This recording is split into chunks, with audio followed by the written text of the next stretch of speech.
자, 오늘은 글과 생각의 36페이지를 한번 펴보세요. 글과 생각의 36페이지를 펴보시면 죽은 이를 그리는 글쓰기의 방식과 표현 이렇게 써져 있습니다.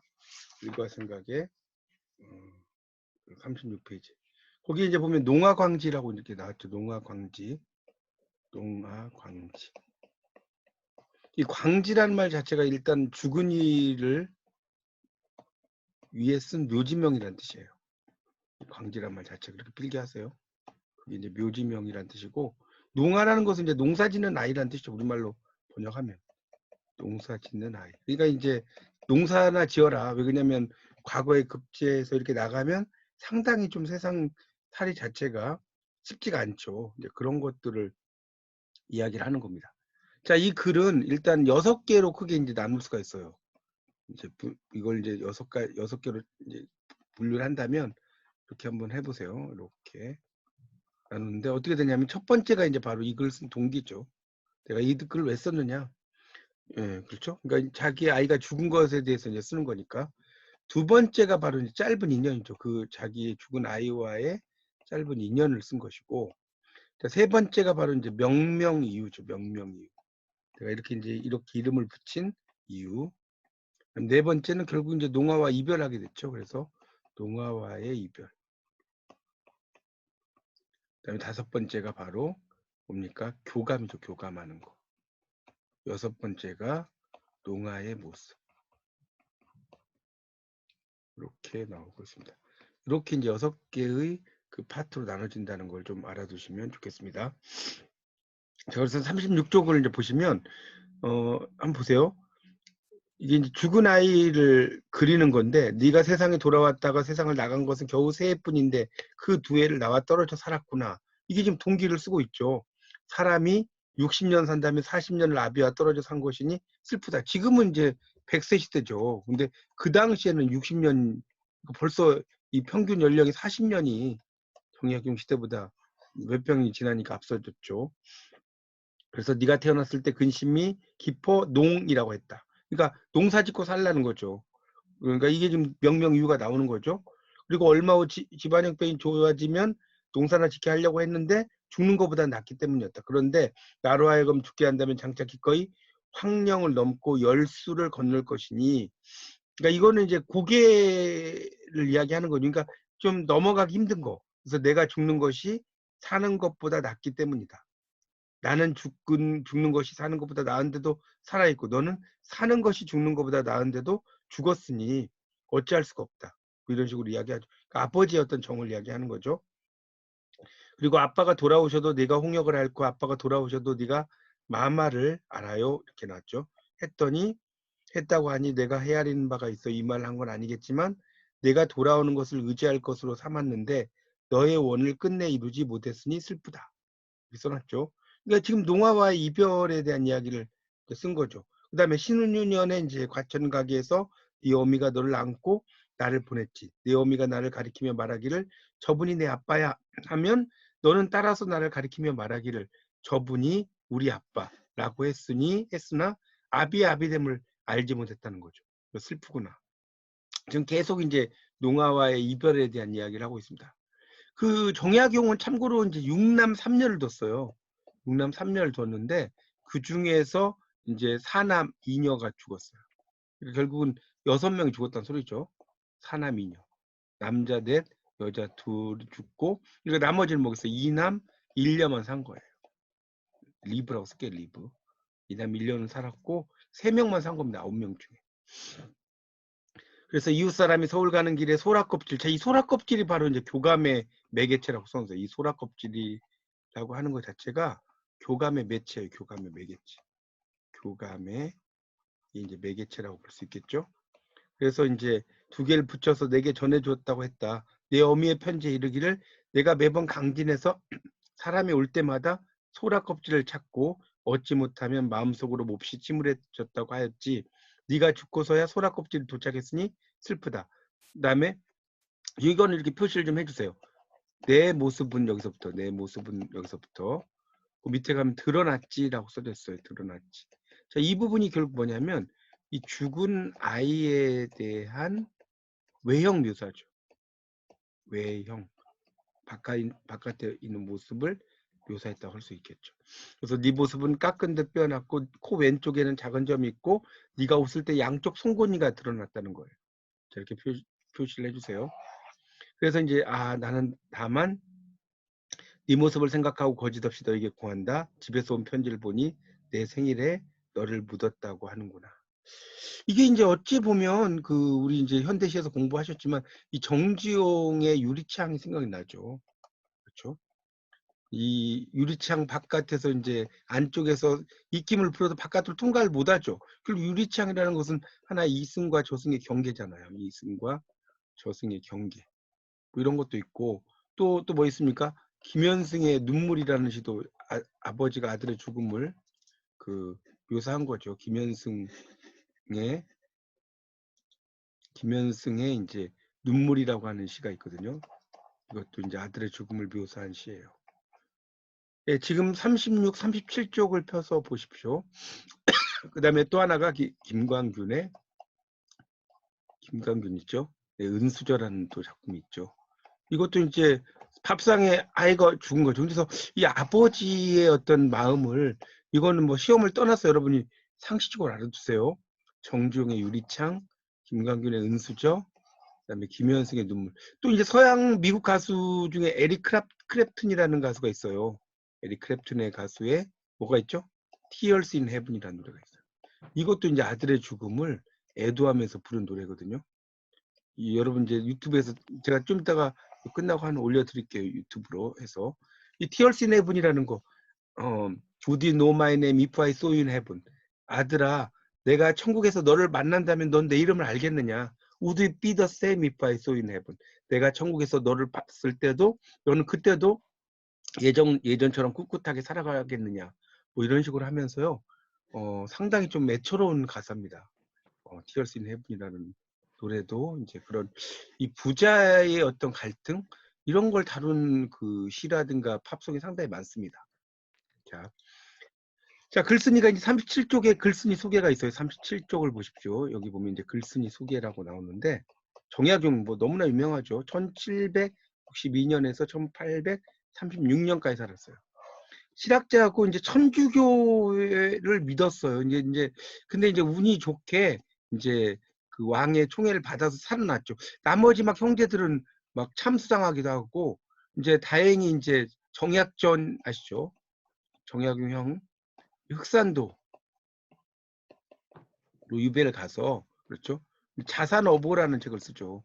이게 이제 영화로도 나왔지 않습니까? 자산어보라는 물고기 도감이라고 보시면 돼요. 물고기 백과사전. 요즘 말로 하면 물고기 백과사전이라고 이제 볼 수가 있겠죠. 그리고 이제 동생인 정약용이 이제 뭐 목민심서를 비롯해서 한 500여 권의 책을 이제 지었다고 하는데 이 실제로 500권의 책을 지은 건 아니고 그 책들의 앞에 서문 정도를 쓴 겁니다.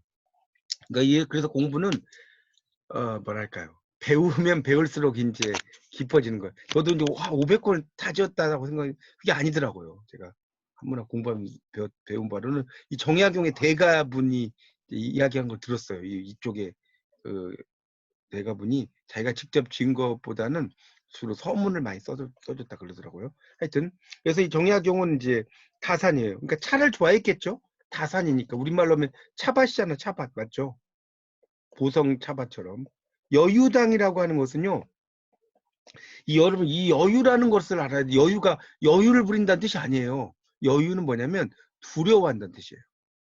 이 여유당의 여유가 뭐냐고 하면 여유 부린다는 뜻으로 아는 분 되게 많더라고요. 이게 아니라 두려워하라는 뜻이에요. 두려워하라. 항상. 우리가 이 뭡니까 노자 도덕경에 보면 총욕약경이란 말 혹시 들어보셨어요? 총욕약경이라면 되게 유명한 말인데 은총을 입거나 욕됨을 당하거나 뭐뭐처럼 행동해라. 놀란 듯이 행동해라. 항상 놀란 듯이 행동해라. 이 노자 도덕경에 나오는 말이에요. 총욕약경. 사람들은 욕됨을 당할 때는 놀란 듯이 행동해요. 내가 잘못했구나. 근데 은총을 입을 때는 놀란 듯이 절대로 행동하지 않죠. 이게 문제가 되는 거거든요. 3000년 전에 벌써 노자가 이런 말씀을 하셨어요. 대단하죠. 은총을 입거나 놀람을 당하거나, 이건 방송에 안 나오는 이야기 제가 해드리는 거예요. 은총을 입거나 욕됨을 당하거나 뭐라고요? 놀란 듯이 행동하라. 여유당입니다. 그리고 이제 정조 때 문과에 급제해서 이제 총애를 받았죠. 그러니까 살아남은 거예요. 정조의 총애를 받아서 살아남은 겁니다. 그 당시 천주교는 다 죽여버렸어요. 아시다시피 믿는 사람들을. 그래서 화성 건설 사업에 동원되어 수원성 축조, 이제 거중기를 이용했다 이런 말 많이 국사 시간에 이제 배우셨을 거예요. 수원성에서. 그리고 이제 과학기술에도 일가견이 있었고 경세, 뭐 그러니까 세상을 다, 여기서 경세라고 할 때 경이 뭐냐면요, 다스릴 경자예요. 여기서는 세상을 다스린다는 뜻이에요. 그리고 목민심서, 흠음신서, 경세유표 이런 걸 썼고요. 이제 정조 급서 후에 이제 그 신유사옥으로 천주교와 오죠 인연이 깊었던 그 남인들이 숙청이 돼요. 그때 이제 강진으로 귀향을 갑니다. 전라남도 강진. 그래서 강진에 이제 여러분이 가면 뭐가 있냐면 다산 초당이 있어요. 저는 2번 정도 가봤는데 상당히 집을 잘 만들어놨죠. 초가집이죠. 그리고 19년 만에 이제 풀려났고요. 많은 저술이 이루어졌다. 자, 아까 여유당 할 때 여유 이야기했어요. 놀라워한다는 뜻이에요. 두려워하다. 참고로 알아주세요. 이게 뭐 여유당의 뜻이 뭐냐, 이거 시험에는 안 나와요. 근데 상식으로 여러분이 알아두시면 좋겠습니다. 자, 그렇게 이제 정리를 할 수 있겠고요. 자, 그 다음에 해제 부분을 이제 보시면, 이건 정약용의 9번째 자식인 농장에 관한 광지, 아까 죽은 아이에 대한 글이라고 그랬고, 이 전문에는 위에 인용한 글에 그 앞뒤에 부기, 그러니까 부수적으로 쓴 글이라는 거예요. 광지는 묘지와 장지, 이 장자가 이 매장할 장자입니다. 여러분, 그 장지할 때 요 장자가, 그 다음에 요 지자는 이걸 좀 알아주세요. 이거는 뜻지자가 아니고 여기서는 기록할 지자예요. 이 기록할 지자 할 때는 말씀 원자가 있는 거하고 똑같습니다. 같은 거.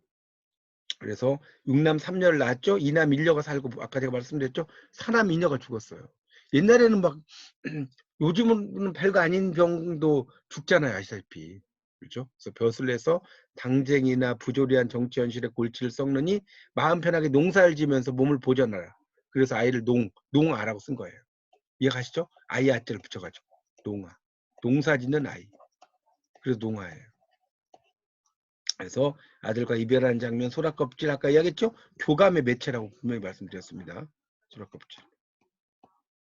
그래서 이제 그런 그 일화를 들어서 아들에 대한 아버지의 애틋한 정을 표현했다. 이렇게 이해하시면 되겠습니다. 자, 그 다음에 나오는 게 이제 유수묘지명이라는 이건창의 작품이 있는데요. 일단 41쪽을 먼저 좀 펴보세요. 41쪽을 먼저 좀 설명을 좀 드리고 들어가겠습니다. 자, 41쪽에 이제 보시면 이제 이건창의 소개가 나오는데, 글쓴이에. 자, 뭐 1852년, 1898년이고요. 조선 말기의 문신이고 문장가입니다. 본가는 전주, 뭐 좌우 이런 건 몰라도 되고요. 자, 어려서부터 이제 뭐 이렇게 이제 해서 급제했다. 그리고 청렴하고 완강한 자세로 관직의 암행어사, 청국과 외교 문제도 잘했다. 그리고 교분이 이런 상가 있었다. 그리고 여한 구대가, 그러니까 여한이라는 것은 이제 우리나라에서의 이제 9대 명필을 이야기하는 거예요. 한 사람으로 이제 추승이 됐고, 여기에 이제 그 김태경까지 이제 포함해서 나중에 이제 여한 십가 문초라는 책이 있어요. 여한 십가 문초. 그래서 이제 그 고려 시대, 조선 시대를 포함해서 10명의 이제 그 대가의 글들을 올려놨다. 그래서 여한 십가 문초라는 게 있습니다. 저도 이게 대학원에서 이제 원문으로 막 공부를 했었어요. 그 다음에 이제 비교적 공정한 입장에서 당쟁의 연원과 전개 과정을 기술한 당의 통략과 문집, 명미당집이 있다. 자, 해제를 보세요. 이건창이 같은 동리에 살던 이름도 얼굴도 알지 못하는 유씨 노인을 대상으로 지금 묘지명입니다. 원래 묘지명은 높은 사람에게 이제 짓는 게 묘지명이거든요. 그런데 이렇게 이제 낮은 사람에 대해서도 지었다. 이런 거고, 이 사람에 대해서는 잘 모른다는 거예요. 여기 4번째 줄에 나오죠. 성과 자 평생 집신을 삼았던 행적이 전부다. 묘주, 그러니까 묘지 주인에 대한 정보가 빈약해. 묘지명을 쓰자면 다른 서술 방법을 강구할 수밖에 없다. 이건창은 유씨 노인이 행한 도와 성현의 도를 대비적으로 제시했고 공교로운 묘지명을 완성시켰다. 도구의 크기로 보면 성현의 학업이 당연히 유씨의 노인의 집신 삼기보다 위대하지만 세상 사람들에게 자신의 도를 베풀고 심지어 자신을 보존하기까지 한 것에 이르러서는 오히려 유신오인이 성인보다 낫다. 집신을 삼아 먹고 사는 게 하찮아 보이지만 작가는 유신오인의 행업에 성현의 도에 버금가는 의의를 부과하고 있다. 자, 그러면 이제 39쪽을 펴서 한번 설명을 드리도록 하겠습니다. 자, 39쪽을 이제 펴시면, 자, 유수묘지명. 일단 작품에 대한 설명을 좀 드리겠습니다. 유수묘지명이라는 게 무슨 말이냐? 자, 여기 이제 숫자는 원래 늙은이 숫자예요. 늙은이 숫자. 그러니까 유수는 뭐냐면 유신오인 정도로 번역이 돼요. 우리말로 번역한다. 묘지명은 묘지명이죠. 묘지명. 이렇게 이제 볼 수 있습니다. 그러니까 이 유신오인이니까 결국 이건창과 이 사람은 어때요? 일면식도 없는 사람이에요. 일면식도 없는 사람이고요. 또 하나는 이제 이 작품은 이제 좀 이따 읽어보시면 아시겠지만 뭐에 대한 비판이냐? 세태에 대한 비판이다. 세태에 대한 비판 이런 거 알아두시고, 또 하나는 이제 이 글은 이제 빗대어 쓰기라고 그래요. 빗대어 쓰기. 빗대어 쓰기 방식을 어디에 가져오느냐? 바로 이 묘지명에 가져오는 겁니다. 묘지명에 가져오면 이렇게 필기하세요. 빗대어 쓰기. 자, 그래서 이제 여기서 이제 중요한 것은 뭐냐면 이 곡식이라는 것을 가지고 이제 보시면 설명을 해드릴게요. 자, 곡식은 이제 알맹이가 있죠. 우리가 이제 알맹이를 밥을 해서 먹잖아. 이건 취하는 거죠. 그렇죠? 우리가 곡식에 나다를 벗겨서 밥을 해서 먹지 않습니까? 쌀을? 이거는 그냥 이것도 이제 삶을 영위하는 거죠. 삶을 영위한다. 그런데 집이라는 것은 어때요? 이제 곡식을 이제 다 타작을 하고 남는 거 아니겠습니까? 이건 일반적으로 버리는 거죠. 취하는 게 아니죠. 자, 이것을 뭐예요? 신을 만들어요. 집신을 만드는 거죠. 자, 이것도 결국 뭐 하는 거냐? 바로 삶을 영위하는 것이다. 자, 여기에 포인트를 둔 겁니다. 이 지금 이건창이라는 작가는 아시겠죠? 집신, 우리가 생각할 때는 집신이 버리는 거라고 생각했지만 이 버리는 것을 쓸 수 있는 거로 만들었다. 뭐 그런 내용입니다. 자, 이제 다시 39쪽으로 넘어와서요. 자, 보세요. 모년 이렇게 나왔죠. 원래는 이 앞에 때는이라는 말을 집어넣는 게 좋아요. 모년 앞에. 그러니까 이런 말이 이제 생략됐다고 생각하시면 될 것 같아요. 모년 모일 개미 신발을 삼는 유신호인 군업이 병으로 강화하도에서 이제 숨을 거뒀다. 나이가 70세, 자식이 없었고 새 노인이 윤여와의 집에 모여 노인을 장사지낼 일을 의논할 때 여아가 나에게 이제 말했죠. 그래서 이제 그 사람에게 이제 묘지를 지어줬다는 거예요. 근데 아는 게 별로 없다. 그다음 두 번째 단락을 보면 노인은 중년에 홀몸으로 돌아다니다가 여아와 주객, 주인과 손님이죠. 주객이라는 것은 주인과 손님의 관계를 맺은 지 30년. 순박하고 말재주도 없는 데다가 다른 재주도 없어 날마다 하는 일은 뭐냐? 신을 삼는 거예요. 거기다 밑줄 쳐놓으세요. 두 번째 단락 셋째 줄 신을 삼는 것. 이게 중요하다는 거예요.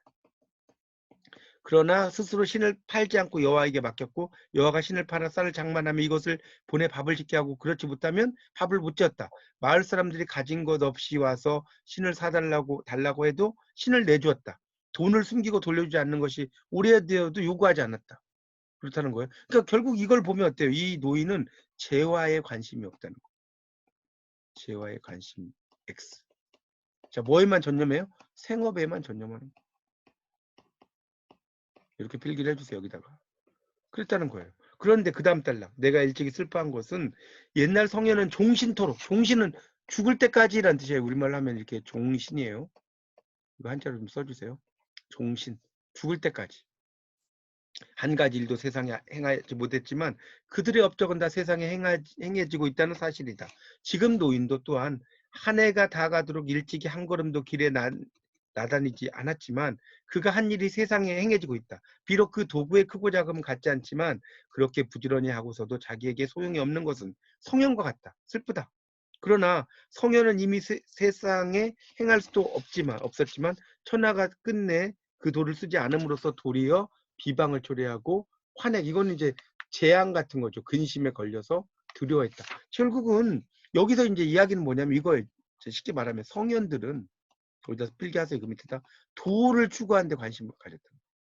도를 추구하는 데 이렇게 필기하세요. 도에 관심을 가졌고 이 유신호인은 뭘 추구했어요? 신발을 추구했다는 거예요. 영어로 슈즈죠. 슈즈.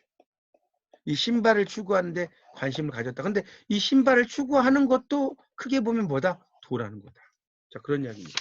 자, 그래서 이제 뒤쪽에 40쪽 넘기면 첫째 줄 끝에 그러나 이 노인 같은 경우에는 진실로 세상에 행해지는 데는 뜻이 없었지만 이웃 마을 사람들이 오히려 그 신을 쓸 뿐 아니라 대가를 돌려주어 노인이 그 노력으로 먹고 늙고 세상을 마칠 수 있어서 다른 걱정이 없었다. 만약 노인이 과연 평범한 사람이었더라도 아무런 유감이 없었겠지만 노인이 과연 평범한 사람이 아니었더라도 무슨 유감이 있었겠는가. 그 명은 이 명자는 세길 명자입니다.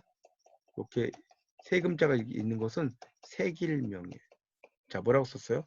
오곡이 풍성한 것은 백성들이 보배롭게 여기는 것이니 알맹이는 거두어 먹고 집은 버리지. 유시 노인은 이것을 가지고 일생을 마쳤는데 살아서는 그것으로 신을 삼았고 장사 지낼 때는 그 집단에 쌓여서 갔네. 그러니까 집으로 신을 삼고, 그렇죠? 죽을 때는 집단의 집으로 이제 그 단을 만들었다는 거죠. 그렇게 쌓여서 갔다는 겁니다.